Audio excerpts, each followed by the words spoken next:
Балалар қазір күрделі түбірлер формулаларын қолданып өрнекті ықшамдаңдар. Бірінші есеп квадрат түбір астында 5 қосып квадрат түбір астында 24. 5 қосып түбір астында 24 деген өрнек квадрат түбір астында бізге түбірден сыртқы түбірден шығару керек. Соның енді формуласын бізге қолдану керек. Енді арнайы формула бар, бірақ егер оны ұмытып қалуы мүмкін біз. Сондықтан келесі жолды қосымша үйреніп алсаңыздар да болады. Былай істеу керек. Мына 24-ті ішкі түбірдің алдында 2 қалу керек. Соны біз әтейі келтіреміз, арнайы келтіреміз. Қосу 24-теміз ол 4 және 6-ның көбейтіндісі 4 алдына 2 болып шығады. Онда бізде 2 арасында 6 қалады. Енді бізге мына өрнекті ықшамдау керек. Қалай ықшамдаймыз? Енді мен мына жерге жазайын, мына жерге жазып қояйын. Яғни бізге мына формула керек. А плюс минус b-ның квадраты деген формула керек. Ең болады а квадрат плюс минус 2ab түсінікті, плюс b квадрат. 2ab дегеніміз сонда бізде міне тұр. Мынау 5 дегеніміз а квадрат b квадраттың қосындысы болып тұр. Бірақ яғни біз мынаны келтіреміз. Бірақ біз қазір вет теоремасын қолдану арқылы орындаймыз. Тағы да вет теоремасын еске түсірейін. Вет теоремасы келтірілген болу керек. X квадрат, яғни мына бірінші коэффициент болмау керек. Қосылған px қосылған u тең 0 десе, теорема бойынша бірінші түбір мен екінші түбірдің қосындысы екінші коэффициентті қарама-қарсы санаумен.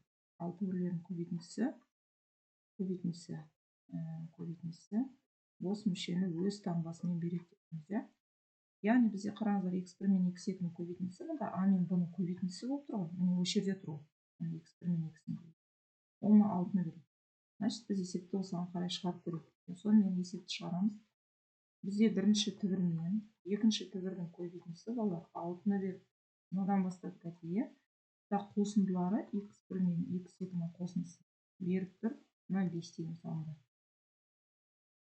Енді ол егер мысалы кейбір жағдайда келмейді ғой, мына бірден табуға. Онда біз мына түрде жаздық қой, мына түрде, мына түрде.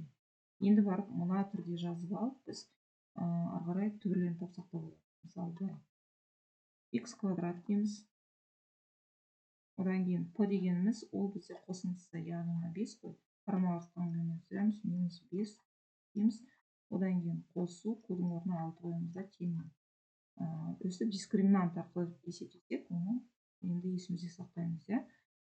Енді қазір оны жазып отырмай, мына жерде түбірлерін табайық. Біз көріп отырмыз x1 тең 3, x2 тең 2. Көрейікші, 3-ке 2-ні көбейтсек 6-ны береді.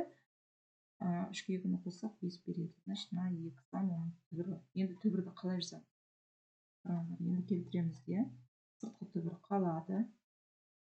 Ішкі түбірге мына 2 санды жеке-жеке түбірге алып квадраттаймыз. Яғни түбір астында 3 пен осы түбір астындағы 2-ның квадраты. Енді тұтас тексеру орындаймыз. Алдымен амалдарды аяқтаймыз.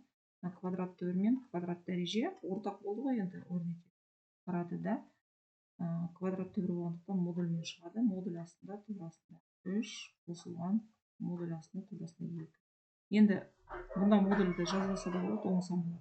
Егер теріс сан болып қалса, онда орын ауыстырамыз. Сол жағдайды ескересіздер. Себебі мұнда квадрат түбір жұп дәрежелі, түбірдің дәрежесі жұп. Енді осы рас па тексерейікші. Мына жерге апарып төмен жағына. Түбір астында 3 қосу, түбір астында 2-ні квадраттап көрейік.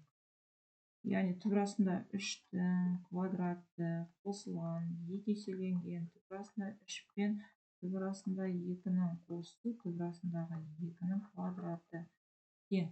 Түбір астында 3-дің квадратынан түбір мен квадрат жойды дейік, мұнда да жояды. 3 қосу 2. 5 болады. Мына екеуі қосылады қосаңдар.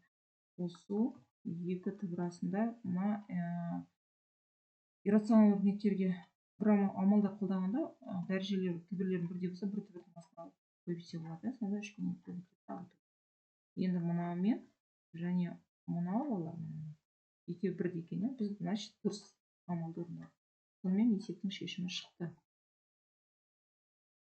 Келесі видеода енді үшінші есепті көрейік.